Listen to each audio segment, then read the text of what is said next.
Fala pessoal, eu sou Mauro, economista do Porquê, e começa agora mais um episódio do Economia Está em Tudo.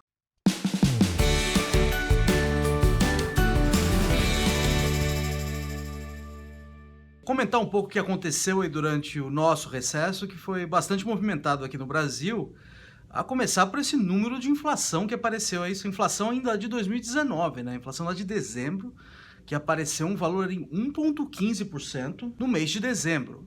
Foi o maior valor desde 2002, né?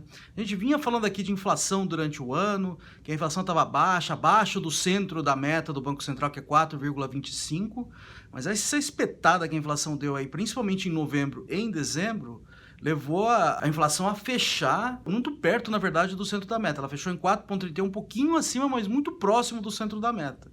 Foi uma coisa meio inesperada ali. E aí, isso é motivo para preocupação? Será que a gente vai achar que, o Banco Central vai ter que atuar subindo o juro? Agora vem toda essa trajetória aí de queda de juros, expectativa de cair um pouquinho mais aí ao longo de 2020, mas será que agora o Banco Central vai ter que subir a taxa de juros para lutar contra essa inflação que apareceu aí? Na verdade não, né? O que é inflação, para começar? A inflação é a média da variação dos preços da economia, no caso, para consumidores, né, ao longo do tempo, e a inflação, o principal índice de inflação no Brasil é o IPCA, que é o índice de preço ao consumidor amplo, que é medido pelo IBGE, e ele é uma média de vários preços da economia, de coisas que são compradas pelos consumidores, coisas que os consumidores gastam mais, elas têm mais peso nessa média, né?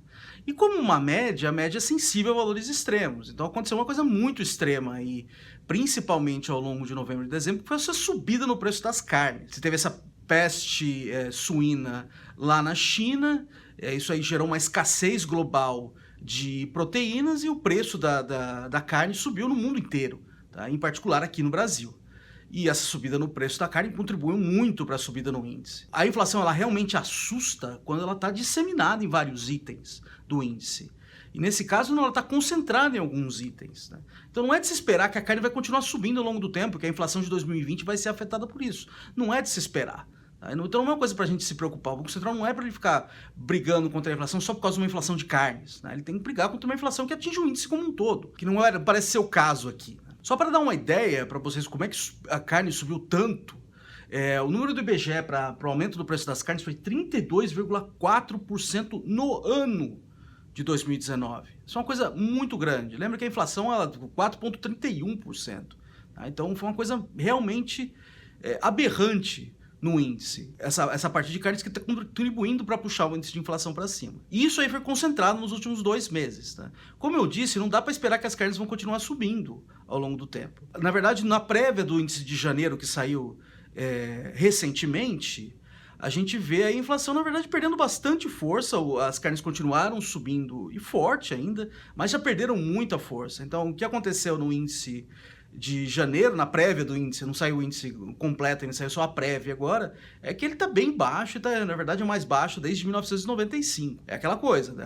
Aparentemente foi um resultado episódico que aconteceu ali naqueles 2 meses, então não é uma coisa para a gente esperar que vai contaminar a inflação ali ao longo de 2020 e vai forçar o Banco Central a subir os juros aí no caso. Não só está perdendo fôlego por causa do aumento das carnes, assim, na hora que a gente olha o preço do boi gordo, a gente comentou aqui em vídeos anteriores, em textos que a gente produziu para o Porquê, que o preço do boi gordo disparou, principalmente a partir ali de novembro. Então a gente está mostrando o gráfico aqui, ele subiu muito ali em novembro e dezembro, e depois veio caindo, né? Então, lógico que não está voltando ao nível inicial, então subiu bastante, tá, e ainda continua alto, quando a gente compara com uma série histórica, por exemplo. Então o gráfico que a gente está mostrando aqui é desde setembro até o dado mais recente que a gente tem aqui de janeiro. Ele caiu ali, então já está mais ou menos, ainda está alto em relação ao ponto anterior, mas caiu, e isso aí também deve ajudar a puxar o preço das carnes um pouco para baixo, deve chegar ao consumidor, e deve também ajudar a dar uma segurada na inflação. Então, de novo,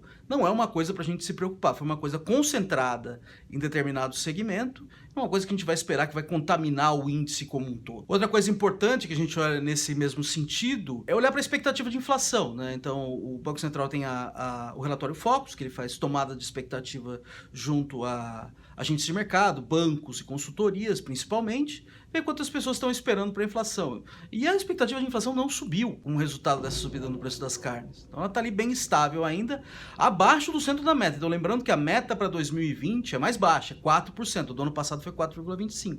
Mas ainda assim a expectativa é que feche lá em 3,5%. Então tem um espaçozinho ainda aí para até cair um pouco o juro do Banco Central, que é a expectativa que se tem, que vai cair um pouquinho ainda ao longo de 2020 e encerrar esse ciclo de queda nesse ano. Bom, aproveitando esse tema de inflação, o cálculo da inflação no Brasil vai mudar ao longo de 2020. Vai mudar por quê? Porque tem a nova pesquisa de orçamento familiar que vai ser incorporada no índice. Então, só para dar uma ideia como é que funciona o cálculo da inflação, a inflação é a inflação ao consumidor, no caso, o IPCA, né? O Índice de Preços ao Consumidor Amplo.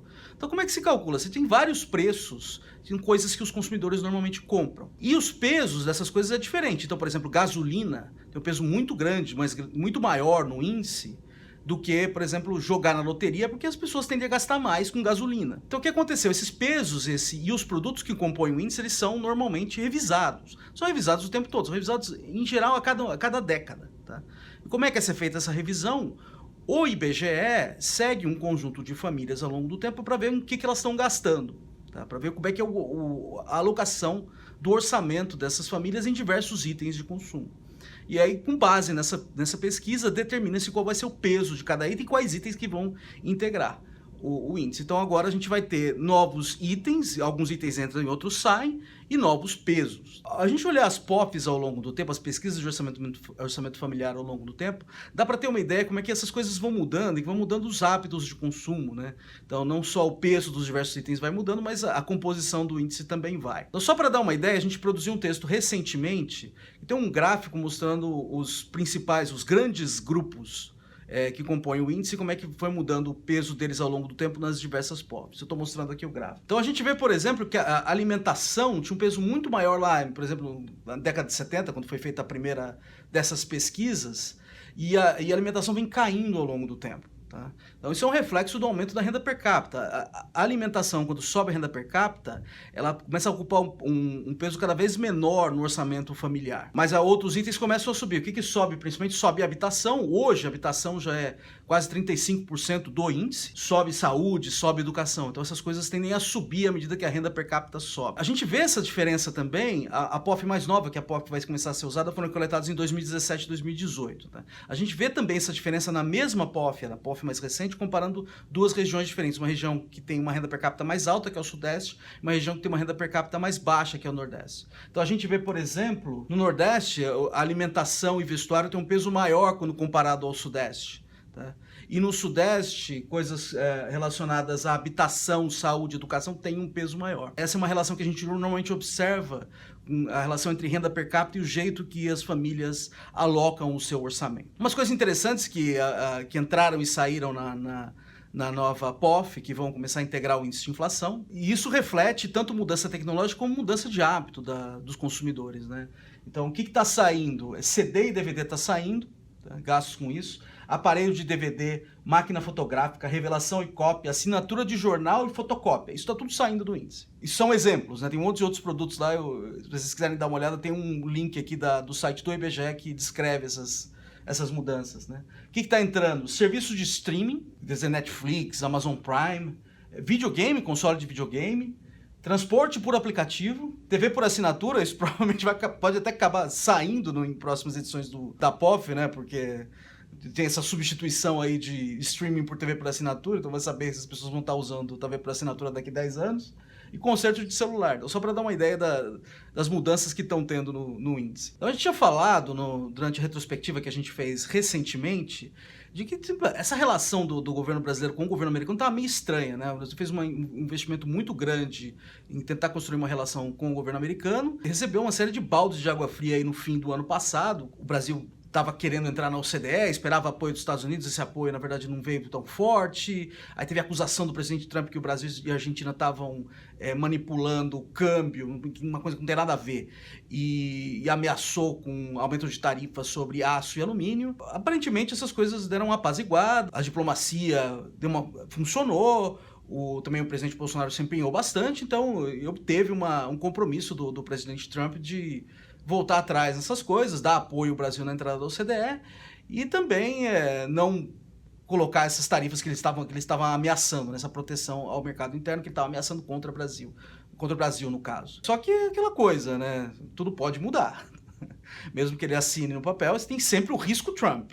Ele pode mudar de ideia. De novo, acho que a gente pode ser otimista nesse front, coisas estão andando, mas com muita cautela, porque mesmo coisas escritas no papel, ele pode simplesmente ignorar daqui uns anos e bola para frente. Coisas importantes que a gente tem que deixar no radar que estão acontecendo aí. Tá?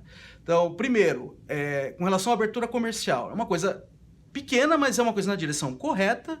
O ministro Paulo Guedes mencionou, ele está lá em Davos, ele mencionou que o Brasil poderia aderir a esse acordo de compras públicas em que estrangeiros e brasileiros aqui no caso do Brasil, teriam competindo igualmente por compras públicas, por licitações públicas. Isso é uma coisa boa, vai no sentido de abrir a economia, mas está tendo bastante resistência já. Então é uma coisa que a gente tem que acompanhar ao longo das próximas semanas.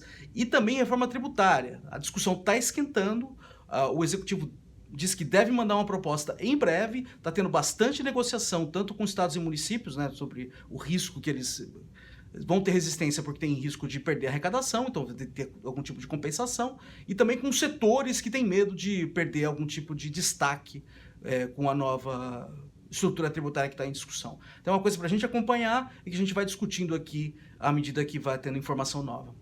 É isso aí, pessoal. Muito obrigado por terem assistido o vídeo. Também dá uma olhada no nosso canal, tem bastante material lá. O canal é www.porquê.com.br. A gente também está nas redes sociais, dá uma olhada. A gente está aqui no YouTube, no Instagram, no Facebook e no Twitter. E a gente volta a conversar mais na semana que vem. Um abraço!